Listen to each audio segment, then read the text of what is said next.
malit mi ba? Isod mi ba? Wa man mi malit.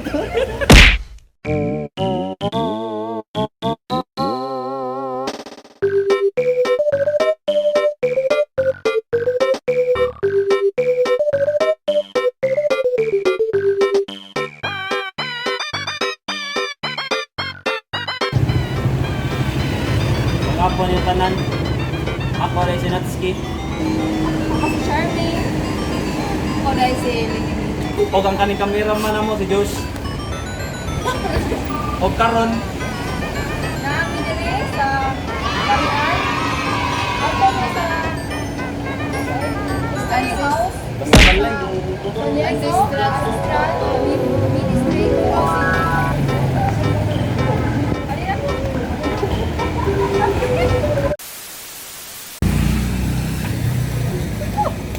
O karon abot na dahil mi sa kan. San Diego Ancestral House. Unsa din ni Heritage House boy? Unsa din ni Heritage House? Moni ang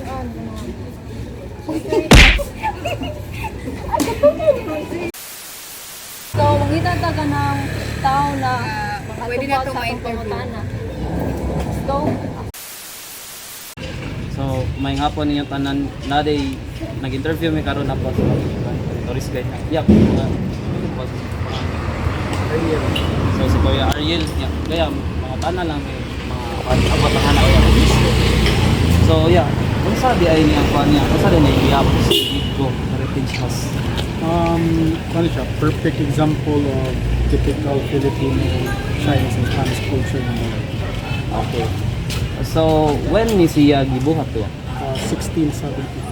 So 1675. So before they ani siya nang tourist kuya, tourist spot. So kanang normal balay pa lang siya ba? Kinsa din tagiya diyan? Original Tagiya na Chinese merchants, young na pamilya niya, later generations o Filipino families sa Diego. So Tagiya karon si Mr. Valentino San Diego, ito na po ulang siya ng generation. Okay, so ako sa generation. So pwede may mga tanya kung sa'y reason kung ano iyan hindi mo tourist spot instead na ibalay lang niya na normal. Wala sa kabaw kung sa main reason sa Tagiya. Pero para na po it's one way of showcasing to sa kanang mga not just Filipino people na unsa ka rich ang culture sa especially sa namin ancestral house. May kasi na puno sa family na nasa lain namin nakapakasok.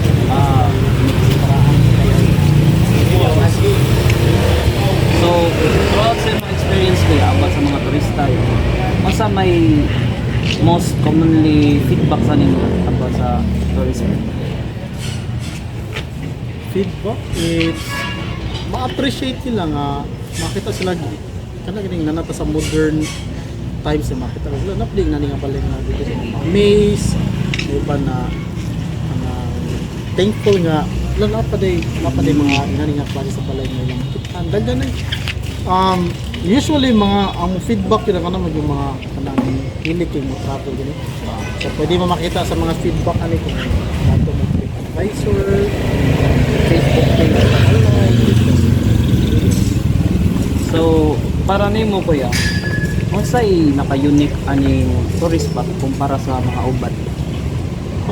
Aside from ma-considered nimo siya nga karaan siya nga balay usually na may mga museum pa dito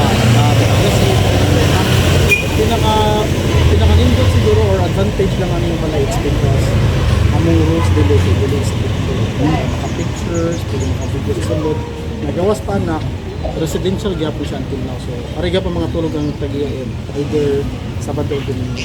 So, asan ng mga tuyang? Na kuan ka na po nga generation na sa Pikas Barangay. So kuan na din mabuhay ang nagyapo. Ila na gyapon na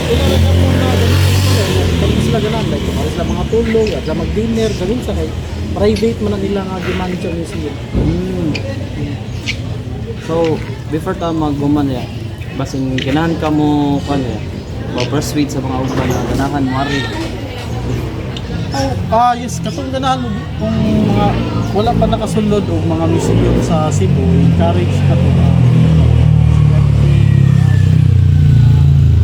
Taga Cebu mostly. So ano, while tour sa Cebu City, inisip na ng mga museum na very especially sa Diego, sa Sweet House, sa Puerto, sa museum. Pagsanam sa kayo mga sa mga younger generations nga po, mga museum. So salamat ay kuya nang sa inyong tayo. Ay, sige. Thank you kuya. So mao dito guys. So ato ni ano na not only na i-appreciate na nato ang generations kundi appreciate nato mostly ang value jud sa atong makita diri sa kaning balaya. Now, one thing na amo na nindutan is because they make us proud na samtang i-demolish niya kaning balaya is mas kita appreciate ito, mas kita acknowledge nila sa mga ubang nations. Yeah. Thank you di no sa inyong pagtanaw sa mong vlog. And we're done. Salamat din sa pagtanaw ng mga vlog no. Ako na si Nancy. Ako si George Agustin as the cameraman.